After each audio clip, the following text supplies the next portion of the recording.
And I am scandalized. And I'm very scared right now. Personally, I am now afraid. And anybody that has followed me knows my position on Galamsey. It's public. And it's on video. In fact, I was seated in your seats on one of the weekend shows. The big issue. Honorable Kofi Adams was here. And I made my points and my case categorically. So I am one of the few people who have the right to speak on Galamsey even now. Because even at that time, my position was clear. And fortunately, unlike Nasiru and the NDC, what he's saying now is what I said when my party was in power. And I'm still saying it in opposition. But they didn't see same in opposition. Listen, Nana, the NDC government wants to gaslight the entire country. And we cannot allow that. We can do politics with everything. We can allow them to get away with everything, but we cannot allow them to get away with this Galamsey thing. The president, His Excellency John Dramani Mahama, is the biggest enabler of Galamsey in this country. And it predates even 2017. How? It predates him being in opposition, and it predates him being in government now. I'll tell you what. You know when you talk to a 24-year-old or an 18-year-old today about Galamsey, they are likely to have an understanding that the Galamsey we are seeing today in our river bodies and in our forest reserves probably started in the last 8 years. Because there's a certain spin that this NDC government placed on Galamsey and created an impression that is something that the Kufuor created and introduced. That our water bodies are milkier, they are this way because of a Kufuor. In fact, the president reiterated this propaganda in his media engagement when he was asked about Galamsey and what he is doing about it. He made a point to the effect that with the damage that was caused in the last 8 years, nobody should expect that they can fix it in 8 months. First of all, it is a lie, it is misleading, and it's gaslighting. And that is what heightens the fear.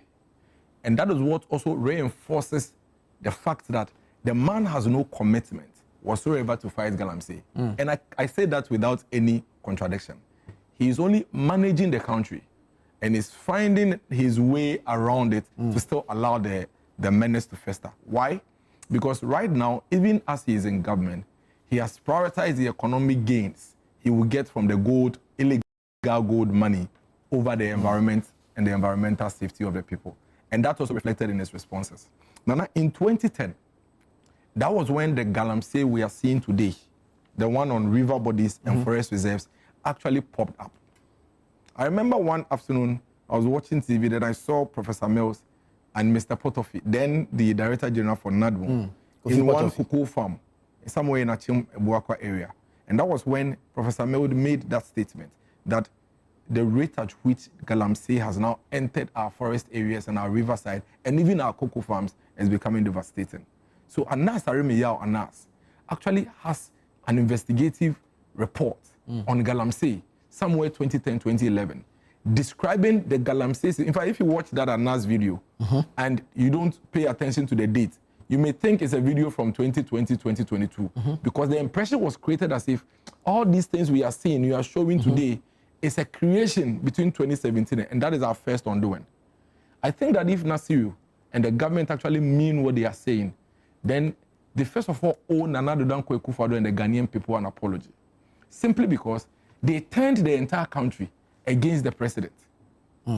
When they knew that you can only fight Galamsey when you have everybody on board. Today he's calling for everybody on board. But let me tell you, the president, John Dramani Mahama, His Excellency, stood in front of a Ghanaian crowd and told them that nobody should call for everybody on board, that it is the government who has a mandate and has the powers to face Galamsey. I'm sure you've seen that video. Sami Jemfi, the communications officer of the NDC, sat on Metro TV and said that when he hear people talk about they should come and sit down with government, they will not do it. And that they are not willing to go and sit down with criminals and Galamseyers to plan how to face Galamsey. They should be kicked out. Then Galamsey will stop when they come into office. Sam George made a similar statement. So if you listen to the NDC when they were in opposition, they were clear in their minds that Galamsey is not a national fight, that it's a fight for the government. Sam George tweeted that any serious government, any president worth its salt, can actually end Galamsey in a week. Sami Gyamfi said that the only reason why Galamsey is festering in Ghana is because MPP is in power. And that once they are kicked out and NDC comes, it will be done. Felix Kwasi Ofosu actually said that, and is also on Twitter, said that the MPP government and its functionaries were the ones doing Galamsey. And that once they are kicked out, the Galamsey will end. So now if you come to office, and Nana Dankwa Akufo-Addo and the MPP have been kicked out, and Galamsey is still festering, don't come and give us stories. Because you see, before the people voted for you, you told them why they should vote for you and how you are going to fix the situation. And you created that impression. You gave them specific promises. Now, let me also correct this. That impression that 8 months is too short a time for anybody to deal with Galamsey is the lamest, laziest, the most lackadaisical response from any group of persons. How so? Nana Dankwa Akufo-Addo, when he was voted into office in 2017, in April 2017, placed a ban on all forms of mining. That was his first action against the fight Galamsey. For 20 months, close to 2 years, Nana placed a ban on Galamsey and started reorganizing the mining sector. Guess what? By the time we got to 17 December 2018, all CSOs, all media persons led by City at the time said that, Mr. President, where we have reached, we think at this point we can lift the ban. And then based on all the things we have introduced, now have a proper view of the situation and the space and fix it. You, City, have on your portal videos and documentaries of the river bodies having been cleared from this color. Improved. No, cleared from this color to a much more cleaner water as at 2018, as at 2019. You even have a report in 2021 where you were showing how the Ofen River is improving and clearing up. So Nana Dankwa Akufo-Addo proved that you can actually take action on Galamsey in 3 months when you come to office. And when you do that, there would actually be results. Let me tell you what happened to Akufo-Addo. No, I'm coming. Let me tell you what happened to Akufo-Addo. When Akufo-Addo inherited the Galamsey menace in 2017, because if the Galamsey menace was not there, there was no way in 3 months he was going to place a ban. You agree with me? So that lie, that falsehood, the president peddled at the media engagement, which they peddled for 8 years whilst we were in office, should be thrown in the bin. Galamsey was actually a creation under the NDC at the time when John Mahama was vice president. It was rather Akufo-Addo who came to inherit this and made attempt to fix it. But when Akufo-Addo came, he was the one who embraced the media and CSOs in the fight against Galamsey. And that was the time when your reporters were with the military men in the helicopter. And they were holding their cameras covering Galamsey. That was Akufo-Addo's undoing. When he opened up the space and brought everybody's eyes into the fight, then people became more enlightened. And the more people became enlightened, the more people became alarmed. So guess what? When former President Mahama won power in 2013 and became president, Galamsey was already festering. So he set up a task force led by Honorable Unisa Fuseni. By 2016, the task force actually announced that they have given up on the fight against Galamsey. It's on record, it's on your portal, it's on MindJoy, it's on every portal. Mahama Yariga said that, I called EPA, I called Minerals Commission, I called all these people and told them that, look, it doesn't look like we can win this fight. Yes, it's on record, it's on record. And that is what led to, and this was in September 2016, and that is what led to the conversation about Galamsey coming up again in the last quarter of 2016 towards the elections. Then Akufo-Addo said, this is my solution. When I come, I'm going to introduce alternative ways of doing this thing and some responsible mining. And that is what led to him taking decisive action in his first 3 months when he became president. Unfortunately, when we lifted the ban in 2018, in spite of all the systems and policies that I don't want to bore you with, that together with CSOs and the media, the president had put in place, these criminals still found their way back into the forest. They still found their way back into our river bodies and still went to mine. So by the time we got to 2022, the water bodies that were clearing up were getting bad again. One would have thought that at that time, like Nasiru is saying, all of us will come back and sit there and say, what did we do right between 2017 and 2018 that got the water clearing up? What are the things we missed? For which reason, after we lifted the ban, the water is going bad again? And I followed the conversation. The NDC didn't do that. The party that set up an interministerial task force to fight Galamsey between 2013 and 2016, all of a sudden wasn't interested in the fight against Galamsey. Rather, they jumped on the side of the Galamseyers. So you have the NDC national officers, Kweku Boahen, NDC parliamentary candidates, NDC leading mining experts like Tony Oben went into the mining pits. Now, not in the community. They were standing in the pits with the Galamseyers. And listen to what they told them. Vote against this MPP group of people. Politics came to meet Galamsey. Most of us here, you know we do this Galamsey thing. Your parliamentary candidate, he even does Galamsey. Vote for us. The day you vote for us, on the 9th of December, when John Mahama is announced as a winner, come into the pit and come and mine. This is where they are words? Yes. And it's in video. It's in video. Now, there's a second video. In that second video, Kweku Boahen is standing with Tony Oben, pointing Tony Oben and said, this man, should we win power, he is the one that will go to Minerals Commission. He was the Minerals Commission boss when we were in power previously. Vote for us. When we come, he knows all the lands and places where there is gold. All of you will come back and come and do your mining. Devastating. For me, never in my life have I seen or heard such a responsibility or irresponsible action from people who are supposed to be in leadership situation. Then listen to the biggest one, the president himself. John Dramani Mahama, His Excellency the President, during the elections, remember, when we were going to the 2020 elections, a few things were happening. The people were not happy with the Akufo-Addo, especially the mining areas. So, in fact, they were agitating and complaining because we had placed a ban for 2 years. You can imagine the implication. So now John Mahama, realizing that the mining areas were now angry at the government for fighting Galamsey, wanted votes, jumped onto their side, and now was promising them. He said, vote for me, and I will release all the criminals who have been arrested in the Galamsey site, arraigned before a court of competent jurisdiction, convicted and jailed. I'll release all of them for them to come home. He said it in video. What does this mean? All you are telling people who are doing Galamsey is that, as for you, when you come, you're not going to be arresting them like Akufo-Addo is doing. Reason number 2, why I think is the biggest enabler. And this is something that happened going into 2020. Now, after the 2020 elections, we all saw the results. We lost almost every mining area, every mining area in this country. So that is a win for John Mahama and the NDC. Then, between 2022 and 2024, the same John Mahama turned again. This time round, he is no longer on the side of the Galamseyers telling them that when he comes, he will release them. Now, he is telling the Galamseyers and the entire country that it is Akufo-Addo himself and his family members and his government people who are doing Galamsey. In fact, they did an artwork. The Communications Bureau of the NDC, they did an artwork, put Akufo-Addo in the middle, put Bawumia and everybody there and said they are the Galamseyers. That is when all the tweets I've mentioned about Felix and all those also came in. So the Ghanaian people should vote against Akufo-Addo. Only God knows. Only God knows that Galamsey alone contributed like 60% to our loss. 2 weeks to elections in this country, the NDC and their surrogates, like Ransford Jampo and Co., were calling for a state of emergency.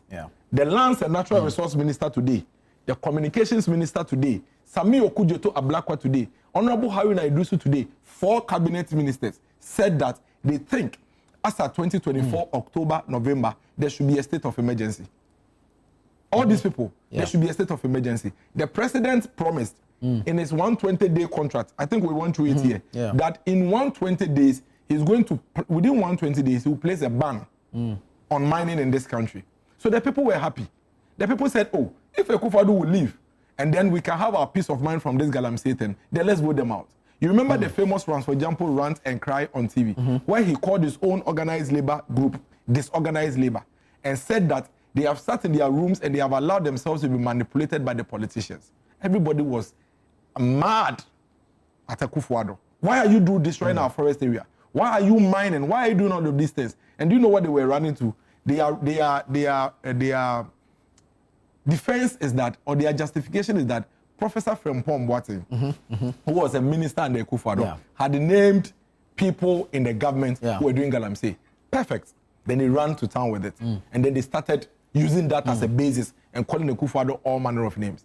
Akufo-Addo in 2022 thereabout asked John Mahama again that, Mr. JM, can you tell the country where you stand on Galamsey? He never responded. You know why Akufo-Addo asked him that? In 2013, when you were president, you set up a task force to fight it. Then in 2018, when we were fighting it, you went on the side of the Galamseyers. and supported them. Then in 2020, you were encouraging them that you will free them. Then in 2022, all of a sudden, now you say you fight Galamsey, so they should vote against me. And another is on video asking, Mr. Mahama, where do you stand? We want to know where you stand on Galamsey. He never responded. That was another indication of his complicity in the matter. Fast forward, you have become president. The entire country was expecting that the promises that at least you made as your weapon towards the fight against Galamsey, you implement them. Now, everybody is at a loss. We ask you, and you are running all over the place. We ask you, and you are unable to tell us emphatically what you do. I hear Nasiru, but Nasiru is wrong. Nana, Nasiru cannot mention one single new thing that this government didn't come to meet in the fight against Galamsey. So they have done nothing. And I insist, nothing. They go to the mining areas, arrest the people, take them to police station, they seize excavators or burn the excavators. Some of the excavators, the environment minister then, may so rest in peace, Murtala Mohammed announced that some of them even gone missing, about 40 of them. What else have they done? They've introduced river guards. Blue water guards. Tell me which of these things were not present. Yesterday Felix told us that they will place military men in 44 forest reserves permanently. Tell me which of these things have not been done before. Which of them? So again, so what should be done? No, I'm coming. I'm making a point too. Give me time. If this is all I will say for the day, I don't mind. You see, Nana, this is a very serious matter. I've given you a long background, and I did that to let you know that there's something fishy going on with the president and the government. There seems to be enough evidence to confirm and validate the fact that this government doesn't seem to be interested in the fight against Galamsey. Because when the president was asked if he is aware that the gold board was buying gold from Galamsey, I was expecting him to say, no, that would be strange. We are going to make sure we look into this and make sure. No, you know what the president said? The president in summary is saying that it is also Ghana money. And that if they had not bought the thing from the Galamsey, the money would have gone into private pockets. I was scandalized. I was shocked when the president said that out of the $6 billion that they have exported, $4 billion of that is coming from that side. And that, but for that, it would have gone into private pockets. I have never seen any president in our history make this kind of enabling comment. All you are telling the Galamseyers is that so long as you have the gold and you are holding it here, we'll buy. It doesn't matter where it's coming from. You are buying crime. You are buying blood on your hands. It is people's lives that the president is buying in the name of getting money to run his economy. And that's a problem. Go to TikTok. There is an account called Galamsey TV. They have over 600,000 followers. 600,000 followers. They have videos with 3 million views, 2 million views, and what have you. The Galamseyers have cameras on them protesting against government for buying the gold at a lower rate. The government is aware. So you cannot go and buy the gold from the Galamseyers and tell us that you want to fight Galamsey. Because that is where you are getting the money from. If you are getting 4 billion from a 6 billion export, then you are not likely to plug that hole. And that is why I have taken it upon myself and asking the entire country that, please, let's not allow the president to gaslight us. Mr. President, unlike you and your party, who actually hijacked the Galamsey situation, politicized it, milked it to your benefit, you have won. In fact, you benefited from it. You have won. Those you even used to fight the president like Raspo Jampo and Co., they are cooling off in their conditions in their offices now after the gain. It is too late to have a conversation on that. We forgive you. But please, for Christ's sake, for the lives of the people who are struggling, wake up and fight this menace. The way and manner you say you will fight it. Do not gaslight us. Do not come and tell us you have done so much. You've done zero. Anything you are doing now are things that are already in existence when you came towards the fight against Galamsey. They didn't work. Stop mentioning Akufo-Addo. No NDC person should talk about Akufo-Addo and MPP. Akufo-Addo came to meet the Galamsey in this manner. The videos are there. What Akufo-Addo sought to do was to try to fix it. Indeed, in his first 2 years, he actually has evidence to prove that since 2010 to 2024, which is 14 years, he is the only president that showed proof of concept that our water bodies that are milky and mellow like this can actually clear up and become clean again. Please go and look at that. And model. after that, what happened? That is what I'm saying. That is where the concern is. No, that's not where the concern is. That's where the concern is. That is not only where the concern is. Why was it not sustained? The reason why Akufo-Addo failed beyond 2018 was that when he opened or lifted the ban, the politicians, the NDC, hijacked the situation. You see, he is calling for a national engagement on this matter because they cannot win it without us. If we should behave the way John Mahama behaved, by giving the Galamseyers the impression that we are on their side, there's nothing they can do. I hear military men are going to be sent to 44 forests. Now, let me tell you something. I have a research report which was done by government when I was in office, okay, to identify the number of communities where Galamsey is happening. I have the data on how many communities have Galamsey. Out of that, how many of them are in forest reserves? How many of them are on the land, normal land? Yeah. And how many of them are in river bodies? They are more than 44. So you see, even if you go and put the military men in the forest reserves, you will still see the Kwenyaku River like this. You know why? Because there are several communities, villages who are mining uphill. Yeah. Which is going to wash down there. They run into hundreds. I have the data here. So you see, they don't seem to either understand the situation because in opposition, instead of paying attention to it, they were rather doing propaganda and spin against Akufo-Addo, or they know the situation, but because their economic strategy is hinged on the gold, they want to manage the entire country so that they can get the gold to do whatever they want to do.